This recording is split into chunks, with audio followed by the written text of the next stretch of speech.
monde. Alors voilà, il est 15 heures, donc je pense qu'on va commencer. Tout d'abord, merci beaucoup pour votre présence. Donc voilà, juste en deux mots, je me présente vite fait. Donc moi, c'est Valentine Van den Bogart et je suis Project Manager ici chez Blue Square et aujourd'hui, je serai votre modératrice. Donc, je vais commencer par donner une petite introduction générale de Blue Square et ensuite vite présenter en quelques mots nos trois panélistes. Donc voilà, Blue Square, nous sommes une société de données et de technologies sur la santé mondiale. Donc, notre expertise, ce sont les systèmes d'information sanitaire, la digitalisation des activités, la collecte, l'intégration, visualisation de données, les systèmes d'information géographique, data science et modeling et le renforcement de capacité. Alors, nous travaillons avec plusieurs outils, avons développé plusieurs outils. Donc, premièrement, il y a la suite DHIS2. Donc, Blue Square a développé des applications qui viennent en supplément des capacités de base de DHIS2 et servent à fournir une meilleure expérience à l'utilisateur. Donc, DHIS2 est un système de gestion des informations de santé développé par l'Université d'Oslo. Ensuite, il y a OpenIMIS, qui est un système d'information de gestion d'assurance qui fournit des schémas et des plans d'assurance pour le remboursement de prestataires de soins de santé. Alors, troisièmement, IASO, qui est une plateforme de gestion de données géospatiales ou un géoregistre en quelque sorte. Et puis, finalement, OpenExa, qui est une plateforme d'intégration et d'analyse de données également développée par Blue Square. Donc, tous ces outils sont open source et nous ne vendons pas les outils. Nous sommes agnostiques en matière d'outils. Voilà, en fonction de ce que le client choisit, on va travailler avec d'autres outils également. Alors, on travaille, vous voyez ici sur la carte la région, donc principalement en Afrique, mais pas uniquement. Et vous voyez également la liste des clients avec qui nous avons déjà travaillé précédemment. Alors, nous organisons une série de webinaires nommés les données en pratique, où l'on présente des approches et des outils pour l'optimisation de données et l'implémentation de systèmes d'information géographique. Alors, vous pouvez visiter notre compte YouTube pour voir tout le contenu qu'on a déjà créé. Et alors maintenant, je vais donc présenter mes collègues rapidement. Donc, Moritz Lennert, Moritz qui est directeur de l'équipe géodonnées et de digitalisation des campagnes chez Blue Square. Moritz, qui a plus de 20 ans d'expérience en recherche appliquée fondamentale et dans l'enseignement dans le domaine de la modélisation et de la science de l'information spatiale. Alors, il y a Gildas Bocco, qui est ingénieur géospatial chez Blue Square. Il est spécialiste en système d'information géographique, environnement, télédétection et docteur en gestion de l'environnement et géographie à l'université au Bénin. Et puis finalement, il y a Claire Halleux, qui est manager en données géospatiales chez Blue Square. Elle est spécialiste en système d'information géographique et un master en bioingénierie et en sciences de l'environnement. Alors, voici pour donc, les collègues qui vont parler tout à l'heure. Et puis, voilà, une question pratique. Donc, je vais vous demander de poser vos questions dans la fonctionnalité Q&A ici du Zoom, plutôt que dans le chat. Et donc, moi, je vais un petit peu regarder quelles sont les questions qui rentrent et éventuellement déjà faire une présélection pour la session de questions-réponses qui aura lieu en fin de ce webinaire. Alors voilà, maintenant, je vais passer la parole à mon collègue Moritz.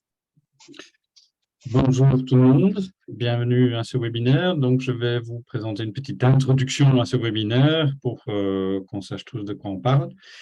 Alors, on assiste ces dernières années à un changement de paradigme quelque part qu'on avait avant dans beaucoup de pays, une gouvernance qui en fait était fort décentralisée. Ça voulait dire quoi? C'est qu'en général, c'était les responsables locaux que ce soit dans le domaine de la santé, de l'école, etc., qui connaissent la localisation précise de leur site.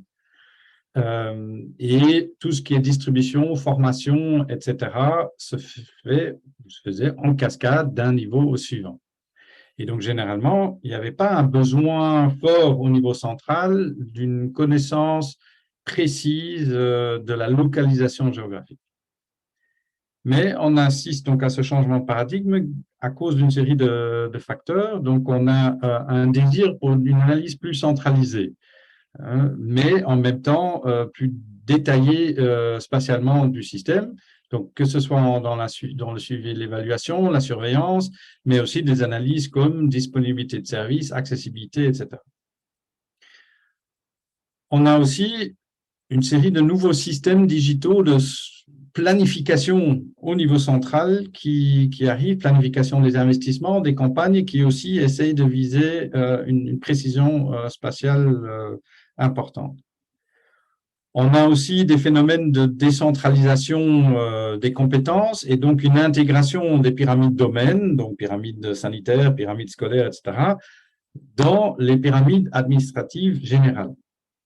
On a aussi des nouvelles données qui arrivent, des données satellitaires, par exemple, qui sont en général des données continues, et donc on a les données satellitaires elles-mêmes et toute une série de données dérivées, mais qui sont donc continues et que si on veut mobiliser cette information dans les entités qu'on connaît aujourd'hui, ben, il faut avoir des bonnes données spatiales pour pouvoir le faire. Et il y a aussi de plus en plus de modélisation géospatiale pour la prise de décision.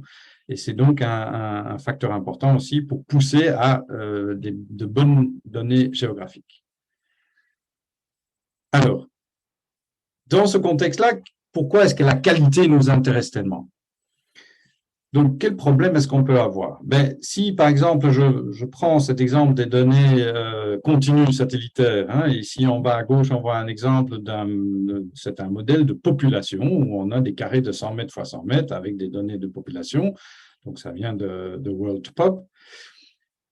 Et on voit deux lignes qui sont en fait les contours de deux entités spatiales adjacentes, mais vous voyez bien qu'en fait les deux entités se chevauchent. Donc la ligne qui est plus haut en fait appartient à l'entité qui est plus bas et l'inverse. Et donc on a le problème, qu'est-ce qu'on fait avec les populations qui se trouvent dans cette petite zone entre les deux, qui est donc indéfinie en termes d'appartenance à une entité spatiale. On ne sait pas à quelle entité attribuer cette population.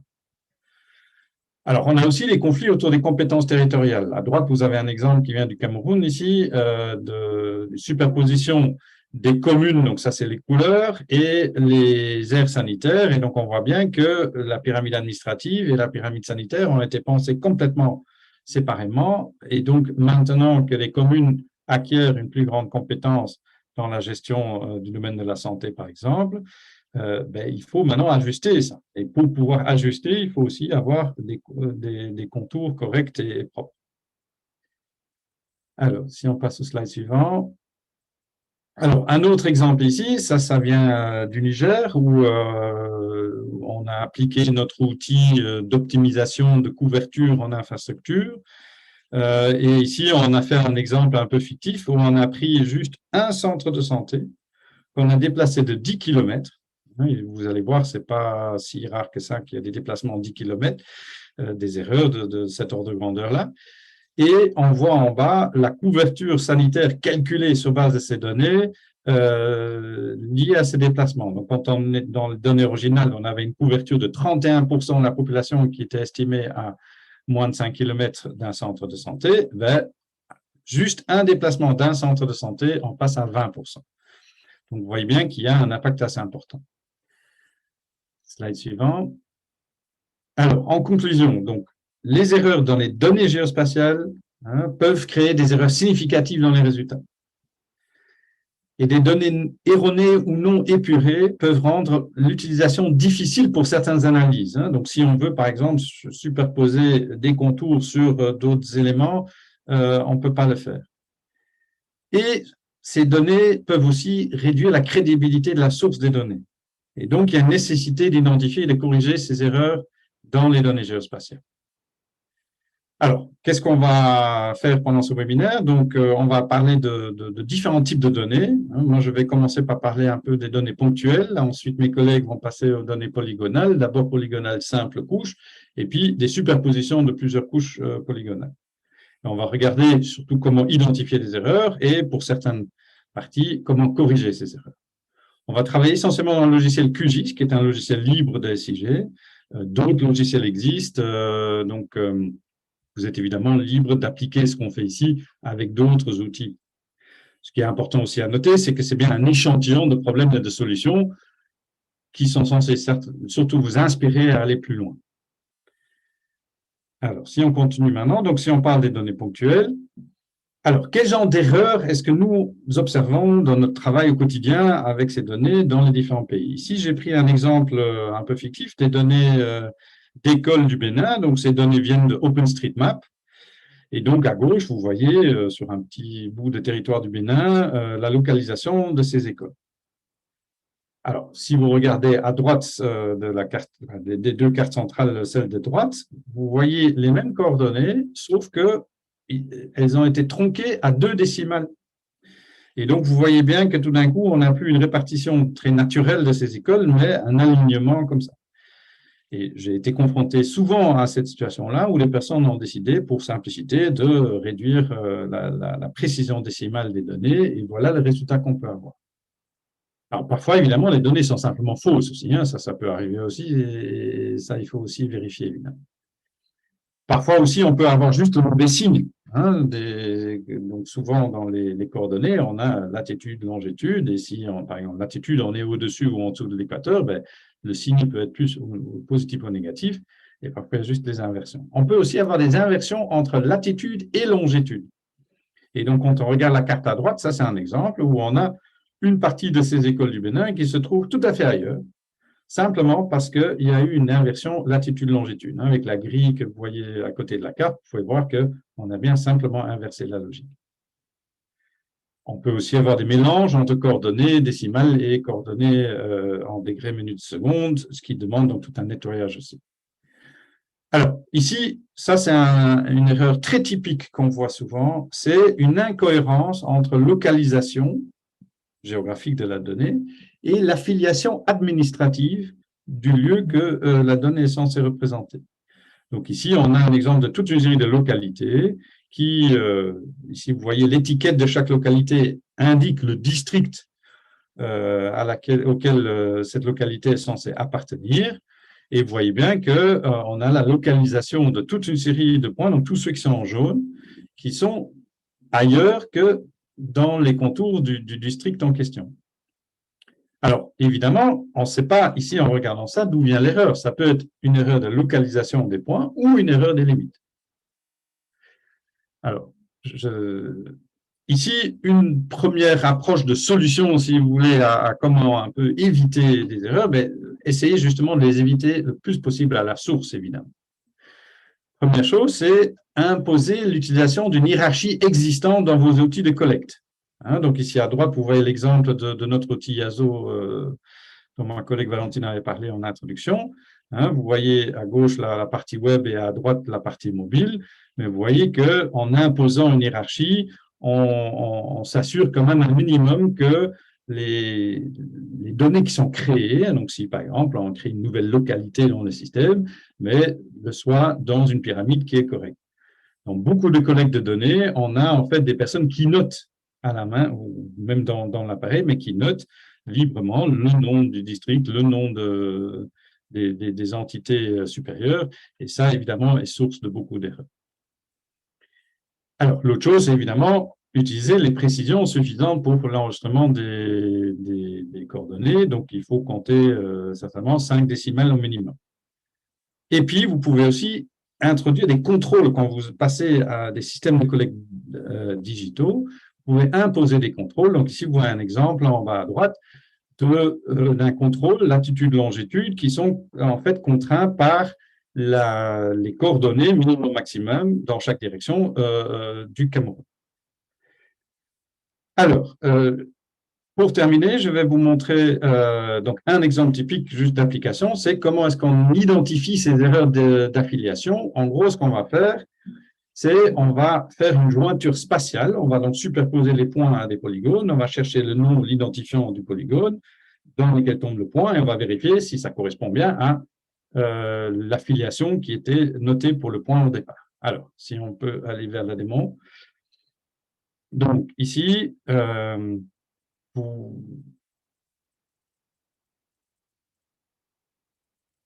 voilà, donc vous voyez, vous avez à la fois les districts et les localités au Cameroun. Dans la table attributeur des districts, vous avez le nom du district et vous avez un code identifiant du district. Dans les localités que vous voyez ici, vous avez la même chose. Vous avez dans la table à attributeur un identifiant et un nom pour l'unité supérieure, donc l'unité par an. Donc, on voit de nouveau le district, le nom et le code de référence. Et donc, ça, c'est l'affiliation administrative. Et donc, maintenant, on va voir l'affiliation géographique. Et donc, on va utiliser un outil qui s'appelle ici « Joindre les attributs par localisation », ce qu'on appelle une jointure spatiale. On va prendre nos localités, on va prendre nos districts, et on va faire une intersection. Alors, évidemment, selon vos problèmes, vous pouvez éventuellement utiliser d'autres relations spatiales. Et puis ici, on va choisir maintenant les champs de la couche district qu'on veut aller charger dans la table attributaire de nos points.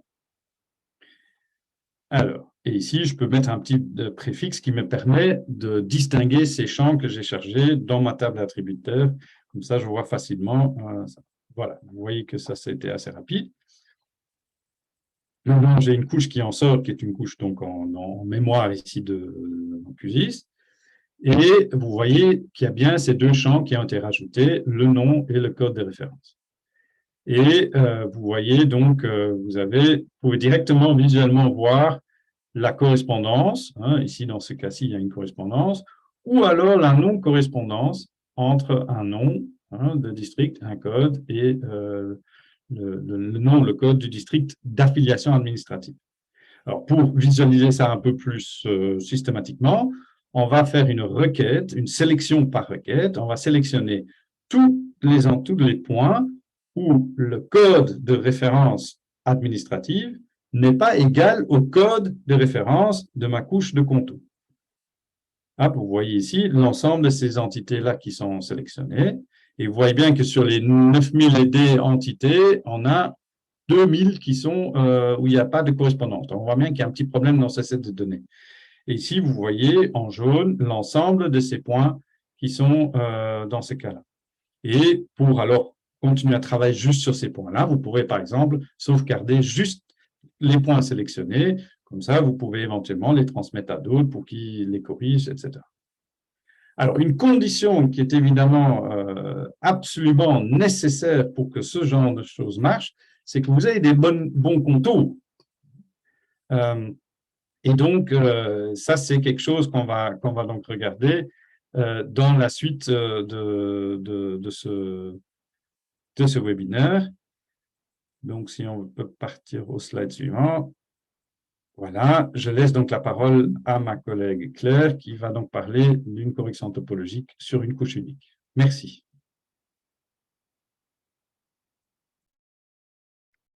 Bonjour à tous. Alors, je vais reprendre ici la suite en présentant d'abord les erreurs fréquentes que l'on pourra identifier sur une couche polygonale.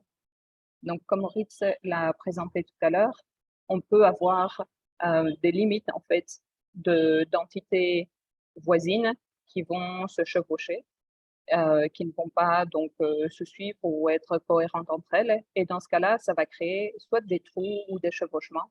Et dans certains cas, on pourra se retrouver même avec des géométries invalides. Dans ces différents cas, si on fait des traitements sur les données tels que ceux qui viennent d'être présentés, eh bien, on risque en fait de se retrouver avec des données ponctuelles qui vont être associées à plusieurs polygones en même temps ou à aucun polygone du tout, et donc avoir un impact en fait sur le résultat de nos analyses. Slide suivant, s'il vous plaît.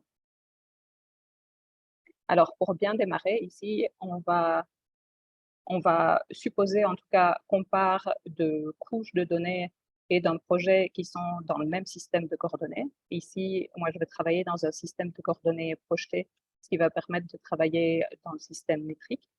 On pourra effectuer ensuite une vérification topologique sur la couche pour détecter en fait s'il y a des chevauchements entre objets au sein de cette couche, s'il y a des trous ou s'il y a éventuellement des géométries invalides.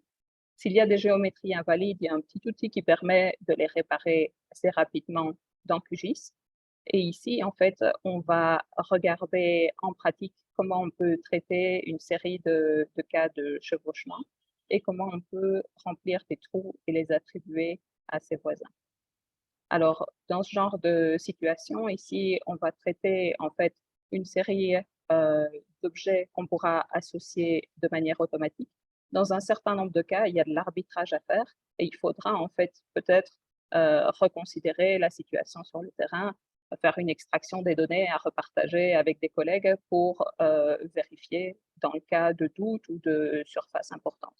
Mais dans les jeux de données avec lesquels on travaille, on rencontre déjà souvent des cas où on a des très petits polygones qui sont en fait des trous, des chevauchements et qu'on pourra traiter de manière généralement plus automatisée.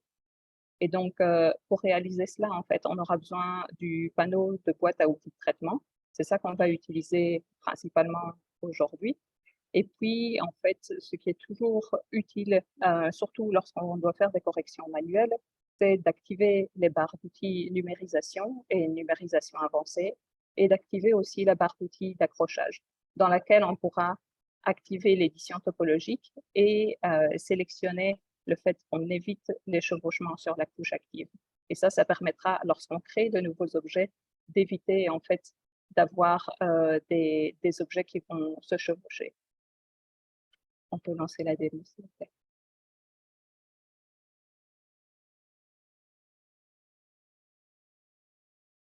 Merci. Et donc ici, en fait, on va partir d'un cas de figure où on dispose de 2 fichiers de polygones, dans ce cas-ci des aires de santé.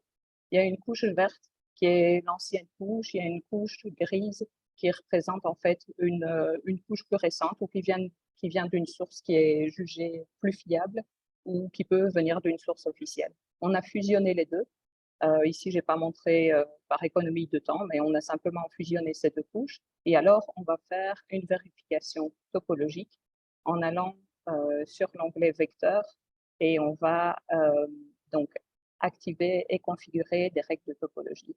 Et donc ici, en fait, on sélectionne la couche de fusion donc de nos 2 sources et on va définir les 3 règles. Donc, comme quoi, elle ne doit pas avoir de trou, elle ne doit pas se superposer, donc avoir des chevauchements entre ces polygones, et elle ne doit pas avoir de géométrie invalide. Une fois qu'on a défini les règles du vérificateur de topologie, on l'exécute en cliquant sur le petit V. Et alors, on voit en rouge s'afficher les erreurs, s'il y en a qui sont détectées, et on a aussi la liste de ces erreurs-là. Et donc ici, on voit que sur notre extrait de données, on a 325 erreurs qui ont été détectées. Ce sont principalement des creux, mais il y a aussi toute une série de chevauchements. Alors, parfois, pour avoir une idée un peu rapide sur la situation d'une couche, ce qu'on peut faire simplement, c'est d'aller modifier en fait l'opacité de cette couche-là. Et donc ici, en mettant une transparence par exemple de 50%, eh bien, on peut déjà voir apparaître un certain nombre de cas de chevauchement. Et donc là, on voit des endroits où il y a des écarts plus significatifs donc, entre les limites de ces couches-là. Et on voit également les gaps qu'on voyait déjà d'ailleurs à l'œil nu auparavant. Et donc ici, en fait, on peut se rendre compte aussi que une partie des chevauchements les plus importants qu'on a sont issus en fait de la fusion de nos 2 couches qui couvraient en fait des territoires un peu différents. Mais comme on a une couche ici qui est jugée prioritaire et qui a donc la priorité sur l'autre, on fait en fait la différence entre ces 2 couches-là en disant là où cette couche prioritaire existe, eh bien c'est celle-là qu'on utilise et on va déduire ces éléments qui étaient en chevauchement de la couche secondaire. Et donc, c'est ça qu'on a fait ici avec l'outil de différence. Alors, maintenant, en fait, on va passer en polygone simple parce que en faisant l'étape précédente, on a créé en fait des tout petits polygones. Et donc, ces petits polygones, on va en fait les identifier en calculant la superficie de ceux-ci. Donc là, j'ajoute un nouveau champ dans ma couche de données. C'est un champ en nombre réel et je vais sélectionner dans la géométrie le calcul de superficie. Et donc ici, maintenant, je peux trier mes polygones sur base de leur superficie. Et ça va nous permettre en fait d'identifier les tout petits polygones qui ont été créés. Alors, avant de savoir quelle valeur seuil on va pouvoir utiliser pour filtrer en fait nos polygones, il faut qu'on ait aussi une idée de la taille de nos aires de santé. On va voir ça ensuite. Mais donc ici, c'est pour vous montrer en fait ces micropolygones qui ont été créés par le processus. Et donc ici, par exemple, c'est au niveau d'une rivière. Dans le cas de l'hydrographie, voilà, on peut avoir des gens qui utilisent la même rivière comme limite, mais ils l'ont digitalisée avec voilà, une petite différence de distance, et c'est ça qui va créer ce genre de mini-polygone. Et donc, on va chercher maintenant à nettoyer ces petites superficies-là.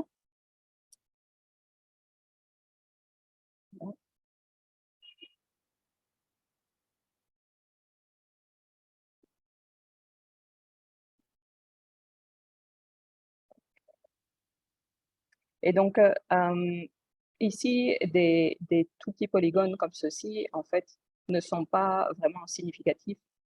Donc, à moins qu'il y ait un jeu de données dont les limites sont absolument officielles et ne peuvent pas être modifiées, en général, des tout petits éléments comme ceux-ci pourront être fusionnés avec leurs voisins.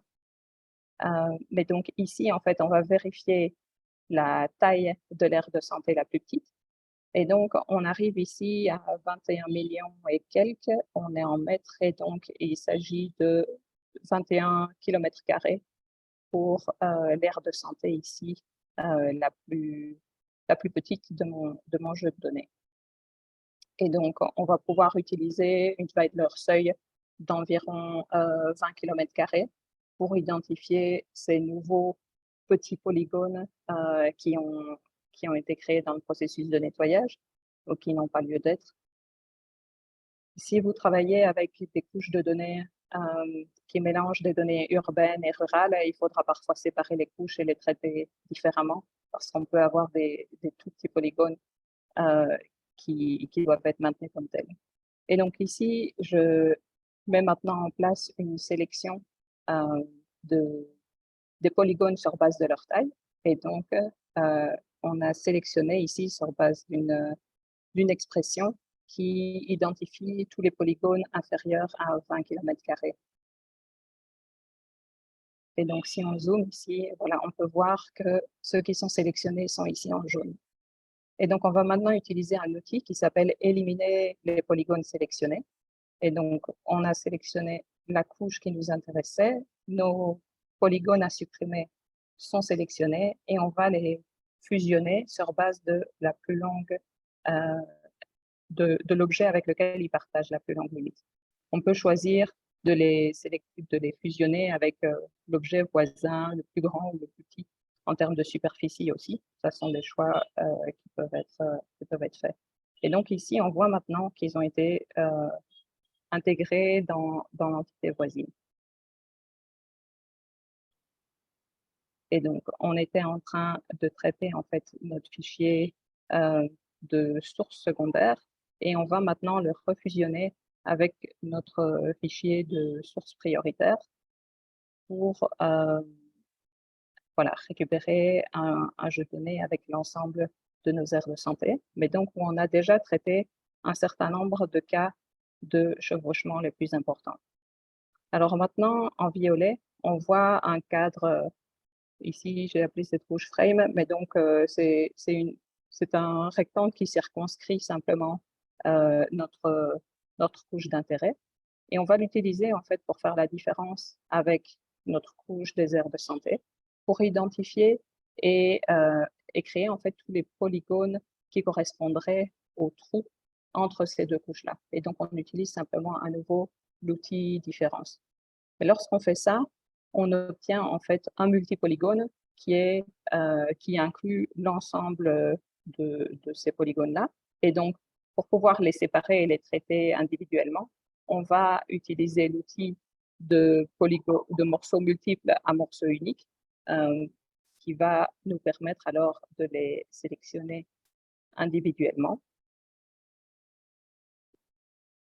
Et donc, le rectangle autour, enfin, le reste du rectangle, on va en fait s'en débarrasser. Mais donc ici, on peut voir qu'on peut sélectionner séparément tous ces objets-là. Et donc, on a supprimé ce qui restait à l'extérieur. On sauvegarde notre couche et on a donc une couche qui est constituée de l'ensemble des creux en fait qu'il y avait à l'intérieur de notre couche. Maintenant, il va être question d'associer ces creux-là au bon polygone. Alors, dans un certain nombre de cas, il faudra retourner vers l'information du terrain, si ce sont des zones significatives et que l'information est disponible. Mais pour le genre de petits polygones comme on a ici en face de nous, on va en fait vouloir faire à nouveau une fusion avec leurs polygones voisins. Alors ici, ça ne marche pas parce que j'avais oublié de remettre tous les objets dans la même couche. Donc pour pouvoir éliminer les polygones, il faut d'abord qu'ils soient dans la même couche que ceux auxquels on veut les rattacher en fait. Et donc ici, on va fusionner à nouveau les couches vecteurs. Donc cette couche de gap et la couche des polygones des aires de santé. Et donc maintenant, on voit qu'ils sont tous ensemble, on peut les sélectionner au sein de cette même couche. Et donc, on va refaire une sélection par expression sur base de la taille en fait de ces polygones-là. Et donc, on va reprendre notre valeur de 20 km² qu'on avait utilisée tout à l'heure. Et donc ça nous permet de nous assurer qu'on ne va pas fusionner en fait des aires de santé entre elles. Et ensuite, comme on aura sélectionné tous les polygones qui étaient plus petits que la taille d'une aire de santé, on va pouvoir éliminer alors les polygones qui étaient sélectionnés.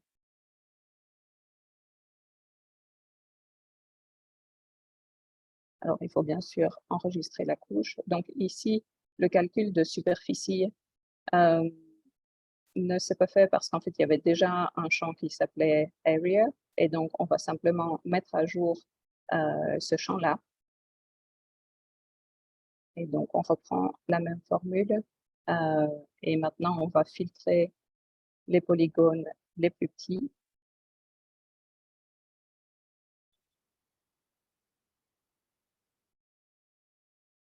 Et voilà, c'est ici que je vais laisser la parole à mon collègue Gildas. Mais donc ici, on voit en fait que les, donc les micropolygones qui étaient au départ des trous ont été fusionnés avec leurs voisins. Et donc, on a maintenant des zones où il n'y a plus de trous et plus de chevauchement. Et donc, on sauvegarde cette couche-là sous un nouveau nom, ce qui va nous permettre de la partager et de la conserver pour la suite des analyses. Je laisse donc la parole à mon collègue Gildas pour poursuivre. Merci.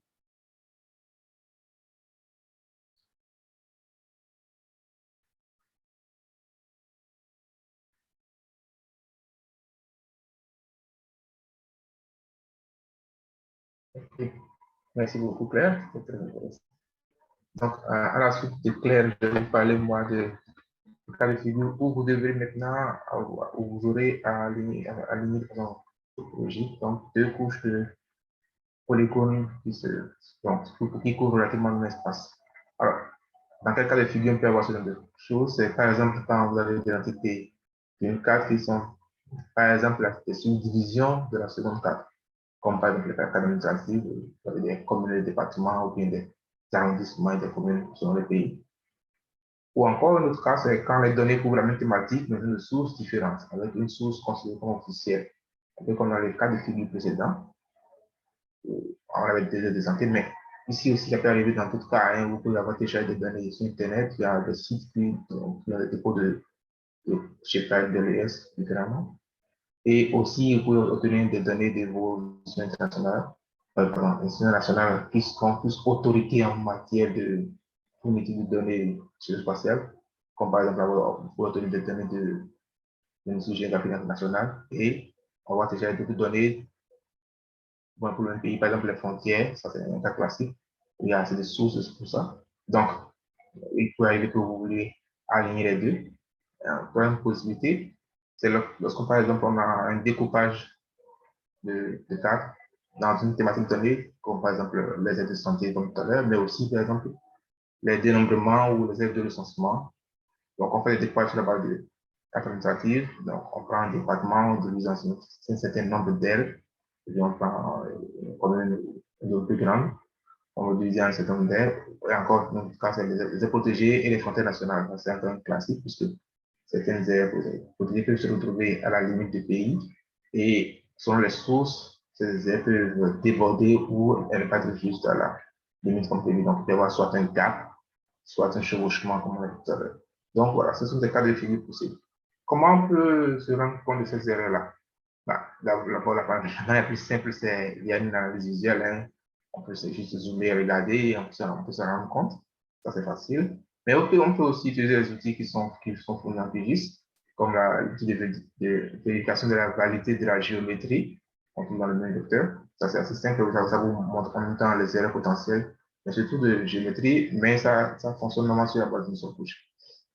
Et puis, il y a le plugin de vérificateur de géométrie qui, lui, est très intéressant parce qu'il peut permettre de faire cette analyse-là sur ces deux couches, justement. Ensuite, comme technique, on peut aussi mesurer la distance entre les limites. Il va ajouter tout à l'heure de gap entre, par exemple, les limites naturelles et les frontières. Et donc, quand on veut s'amuser à faire ça, il faut comme, tenir compte de l'échelle à laquelle on travaille, surtout selon les branches de aussi, si vous travaillez un pays comme le Brésil ou bien le Niger ou la RDC comme pour l'Algérie, voilà, un pays assez grand, où quand vous ne faites pas attention à l'échelle, on zoome simplement, c'est très simple, on peut avoir vu qu'il n'y a pas d'erreur, et puis on se rend compte après que, bah, en fait, selon la taille à l'échelle à laquelle vous zoomez, un gap de 1 km, en fait, c'est imperceptible, mais 1 km à l'intérieur de notre pays, c'est quand même petit. Donc voilà, c'est aussi des cas de figure concernent, et ce sont aussi des approches pour se rendre compte des erreurs.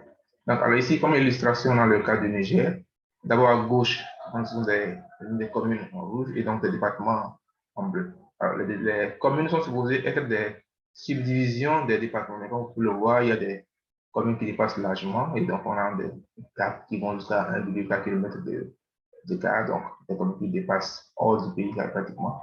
Et puis de l'autre côté à droite, ce sont les Niger, mais là ce sont les aides de santé, donc les districts sanitaires. Et le découpage, donc les aides de santé sont en rouge, et les districts sanitaires sont, pardon, et les autres pays sont en vert. Donc on peut voir qu'il y a des districts sanitaires qui débordent jusqu'à 14 km hors du Niger. Donc ce sont des cas de figure qu'on peut tout à fait avoir en fonction des sources. Là, dans tous les deux cas, les sources viennent du même pays. Ce ne sont pas des sources extérieures, non. C'est des institutions nationales de direction qui ont fourni chacune d'elles les cartes et on remarque souvent ce genre de situation. Donc, on va faire une petite démonstration de comment mettre tout ça vraiment. Alors, pour réussir à faire cet alignement-là, de quoi vous aurez besoin. Alors, il y a un outil dans le cours qui s'appelle accrocher les géométries à la couche, qu'on peut accéder directement depuis la boîte à outils de traitement. Vous avez besoin aussi de la plupart des outils d'édition topologique que ma collègue Claire vient vous montrer tout à l'heure. Il y a le vérificateur de géométrie qui est très utile pour corriger certaines erreurs de façon automatique. Et puis, bien sûr, beaucoup de patience et un peu de temps quand même.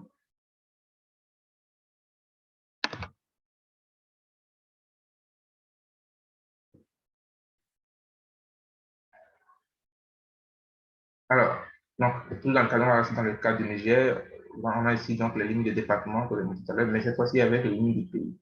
Donc, on va vérifier, on se rend compte que en pointillé, ce sont les limites de département et par endroit, ça déborde, par endroit, les pays sont bien avancés. Si on constate, on s'amuse à mesurer, on voit que les cas peuvent aller jusqu'à au-delà de 10 km, on a 10 500 mètres. Voilà. Donc, ça nous donne une idée de ce de tolérance éventuellement qu'il faut donner pour faire l'accrochage. Puisque si on donne une valeur qui est en dessous, l'accrochage ne va pas aller à ce niveau-là. Donc, on va choisir le type d'accrochage de géométrie. Et là, on choisit d'abord la couche accrochée, puis la couche de référence. On choisit l'unité à utiliser et puis on a un seuil de tolérance. Comme je disais, le seuil devrait idéalement être au-delà de la distance que vous avez mesurée. Vous vous rendez compte que voilà, les chevauchements sont de cette distance-là. Ça marche assez bien et c'est assez rapide, c'est vite. Donc, on peut vérifier le résultat. Les symbologies, voilà.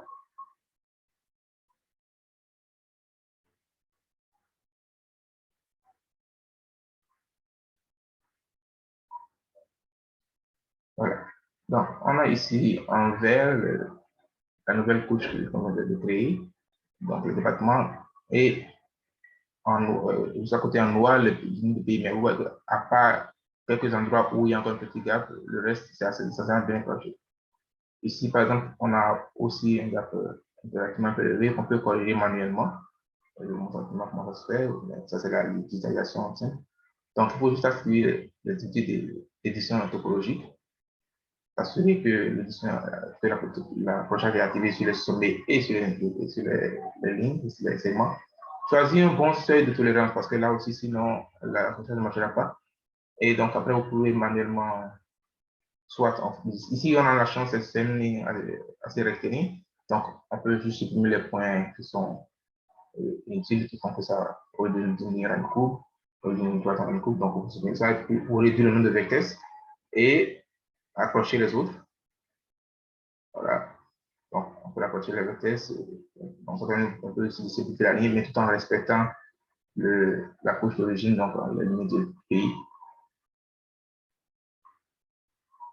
Voilà. Et là, on peut donc accrocher le reste. Comme pour le voir, ça marche pour les deux polygons en même temps, celui qui est sélectionné comme celui qui n'est pas sélectionné. Donc, voilà, on joue un peu sur l'échelle pour s'assurer aussi qu'on on est dans une bonne valeur de tolérance et que la prochaine fois continuer à marcher. Donc, on va accrocher les derniers points, supprimer ceux qui sont inutiles ici.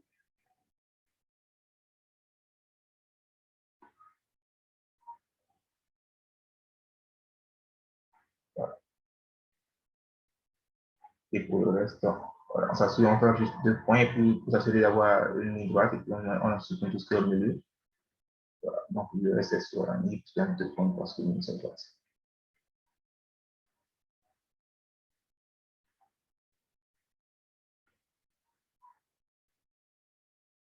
Voilà, là, on va supprimer les flux d'électronique ici, il y a beaucoup, les petits flux, mais c'est assez rapide, merci, et quand vous avez défini un bon seuil de tolérance, voilà, c'est relativement, ça ne prend pas beaucoup de temps en principe, mais vous avez beaucoup d'entités à gérer, avec un bon seuil de tolérance et une bonne édition topologique. Comme vous pouvez le voir ici, j'ai utilisé un niveau assez élevé, j'étais à 1/32e, et on voyait quand même que les deux lignes étaient assez bien confondues. Donc, l'accrochage a bien fonctionné, et donc on a pu avoir aussi un résultat assez facile et assez intéressant en très peu de temps. Donc, je vais laisser parler à Maurice pour conclure sur les leçons à tirer, les messages clés de ce petit webinaire. Je vous remercie. Merci Gildas. Donc, on va pas pesantir très, très longtemps là-dessus. Je pense que vraiment juste quelques conclusions clés et après, j'espère que vous lancerez pour poser les questions dans la section questions-réponses Q&A ici du Zoom. Merci à ceux qui l'ont déjà fait d'ailleurs. Donc, les données non épurées, comme on a vu, peuvent avoir un impact significatif sur les analyses. Et si vous regardez la discussion dans le Q&A, il y a justement, on vient d'en parler. Et donc, ça veut dire que les analyses, les résultats des suivis, évaluations et aussi la planification peuvent être clairement influencés et impactés par des problèmes dans vos données géographiques. Et donc, ici, on a parlé de quelques manières de vérifier et quelques solutions possibles. Comme j'avais dit en entrée, il s'agit juste d'une petite sélection. Et ici, je dirais un petit résumé d'une telle sélection, mais la meilleure, évidemment, c'est d'éviter les erreurs à la source. Et donc, on pourrait faire un webinaire tout entier à part encore sur comment créer des données propres au départ.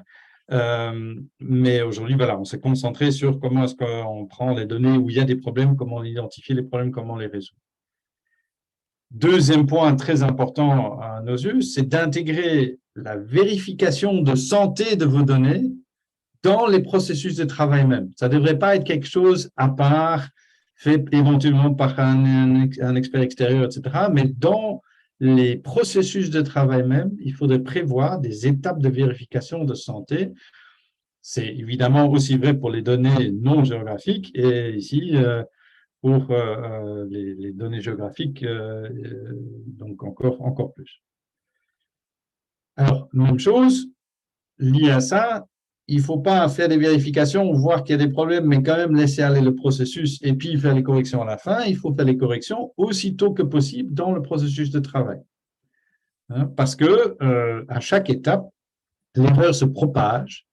Et donc, si on a ce problème-là, évidemment, au plus qu'on attend, au plus on va devoir faire des corrections après. Et alors, un aspect aussi qui nous tient à cœur et qu'on voit souvent dans les différents projets dans lesquels on intervient, c'est qu'il y a éventuellement au niveau central, par exemple, d'un ministère, une conscience de l'importance de ces données géospatiales, de ce qu'on peut faire, mais souvent, pour les gens sur le terrain, ce n'est pas très clair à quoi ça sert. Et donc, le fait d'intégrer cette information sur l'utilité et l'importance de ces données géospatiales dans la formation des agents de terrain qui, eux, doivent collecter de la bonne information, peut aider à aussi créer des données propres dès le départ. Voilà. Alors, l'autre message clé, c'est qu'il y a une série de logiciels libres qui existent pour vous aider. Aujourd'hui, on vous a présenté QGIS. Il y a d'autres outils comme GRASS, comme PostGIS, qui a aussi donc le système de base de données spatiales, qui a aussi des routines de vérification topologique, d'autres outils aussi. Donc, voilà, il ne faut pas nécessairement prendre des licences chères de logiciels propriétaires pour avoir accès à ce genre d'outils. Vous avez ça aussi dans les logiciels libres et donc vous pouvez avoir accès sans aucun problème. Voilà. Alors, on vous propose maintenant de vous lâcher en termes de questions dans les questions-réponses. On est là pour vous. Si vous avez des questions spécifiques à votre programme, à votre projet dans lequel vous travaillez, vous pouvez toujours nous contacter, évidemment, aussi après le webinaire. On est à votre disposition, donc n'hésitez pas. Mais là, voilà, il nous reste 10 minutes pour répondre à vos questions. Donc, je vous invite à les poser librement. Merci.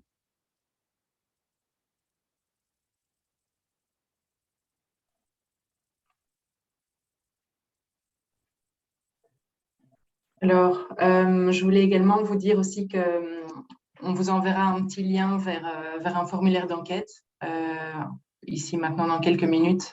Donc, si vous avez le temps, ça nous ferait plaisir d'avoir votre retour, votre feedback. Et puis, je vais regarder s'il y a des questions. Alors, je vois qu'il y en a pas mal qui rentrent.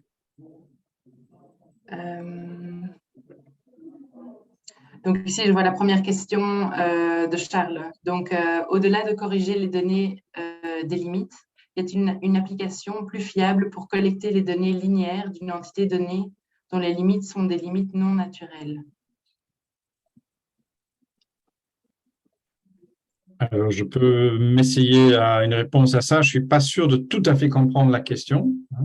Donc, déjà, la question, c'est est-ce qu'on parle d'une collecte sur le terrain avec, par exemple, des appareils GPS, etc., ou est-ce qu'on parle plutôt d'une création ou collecte de données, par exemple, sur images satellitaires ou des choses comme ça. Donc, tout dépendra de ça. Il y a une série d'outils qui permettent, par exemple, de tracer, de suivre un tracé d'une couche existante quand on veut digitaliser une couche supplémentaire. Il y a sinon, par ailleurs, évidemment, toute une série d'outils maintenant de traitement d'images satellitaires qui essayent justement d'identifier des limites comme des limites non naturelles et donc de tracer ça de façon un peu automatique. Donc, il y a maintenant des outils qui existent pour essayer, par exemple, d'identifier les limites de parcelles, par exemple, ou des choses comme ça. Il y a évidemment tout ce qui est traçage de route, traçage de cours d'eau, des choses comme ça. Mais donc, en tout cas, voilà, limites non naturelles, donc les limites de parcelles, les limites. Alors voilà, ça dépend évidemment de quel genre de limites on parle. Donc, je ne sais pas si j'ai répondu à votre question, Charles, sinon n'hésitez pas à élaborer encore ici dans le question-réponse. Et donc, s'il y a d'autres personnes qui ont des questions, n'hésitez pas. Alors, moi, j'avais reçu quelques questions à l'avance qui avaient été envoyées lors de l'inscription. Donc, il nous reste quelques minutes, donc je pourrais éventuellement en poser une ou deux. Alors ici, la première, c'est comment s'assurer que les données spécifiques à un domaine, donc par exemple la santé scolaire ou autre, sont continuellement alignées sur les limites administratives nationales si ces derniers changent régulièrement.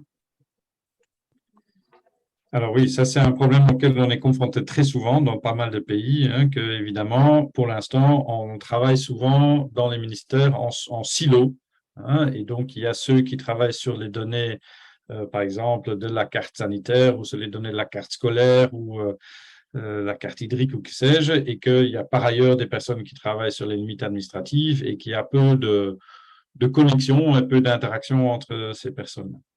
Alors, je dirais la solution idéale pour ça, c'est la construction d'un géoregistre commun entre l'ensemble des acteurs qui travaillent sur les données géospatiales et où chacun alimente le système avec ses données et a accès aux données des autres. Et comme ça, dans ce système-là, on peut directement détecter des problèmes de non-alignement et les signaler et éventuellement directement les corriger. Ça, c'est évidemment la situation, je dirais, idéale, mais qu'on n'a pas dans beaucoup de pays, voire dans très peu aujourd'hui. Alors, l'autre chose, évidemment, c'est qu'au moins construire des flux réguliers et que donc, par exemple, que l'administration qui gère les limites administratives, par exemple, soit informée de toutes les autres administrations qui utilisent ces données administratives. Et donc, dès qu'il y a une mise à jour de l'administration ou des limites administratives, qu'il y ait un envoi des versions mises à jour de ces données vers l'ensemble des autres administrations qui les utilisent. Qu'il n'y a pas juste chaque fois qu'on fasse la demande, mais qu'il y a un peu un système un peu automatique. Donc, ça, c'est une autre manière. Et donc, alors, dans l'administration domaine, on reçoit alors la nouvelle version et on peut directement vérifier, superposer et procéder aux ajustements qu'on vient de voir ici dans la présentation. Merci, Moritz. Alors, s'il y a encore des questions, n'hésitez pas à les poser. Sinon, moi, je peux encore poser une dernière question. Peut-être juste répondre à Vanel par rapport à la question de l'enregistrement. Donc, on a déjà eu cette question aussi plusieurs fois. Mais donc, l'enregistrement ici de ce webinaire sera mis sur notre canal YouTube, dans lequel on a en fait l'ensemble des enregistrements du webinaire. Donc, vous pouvez aussi retrouver d'anciens webinaires qui ont eu lieu. Et donc, tout ça sera accessible. Et alors,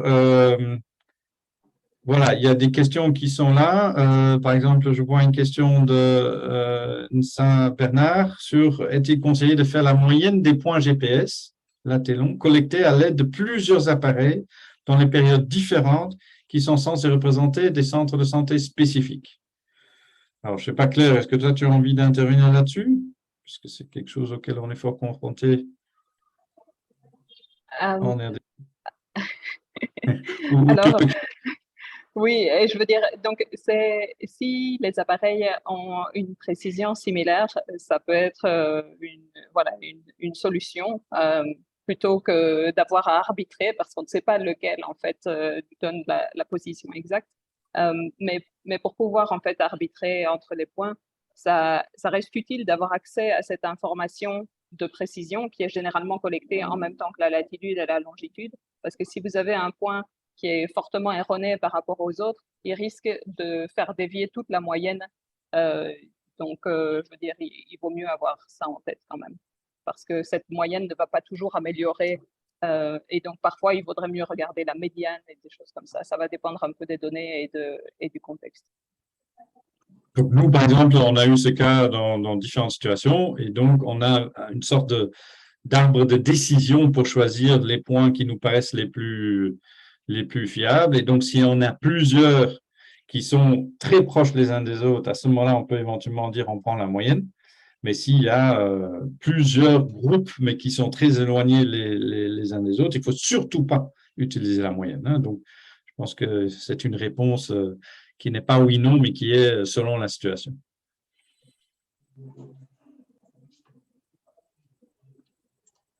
D'accord, merci beaucoup. Alors, s'il n'y a plus de questions, alors je pense qu'on va clôturer maintenant. Je pense que Mireille, ma collègue, va vous envoyer le lien vers l'enquête. Et puis voilà, je vous souhaite une bonne journée à tous et merci beaucoup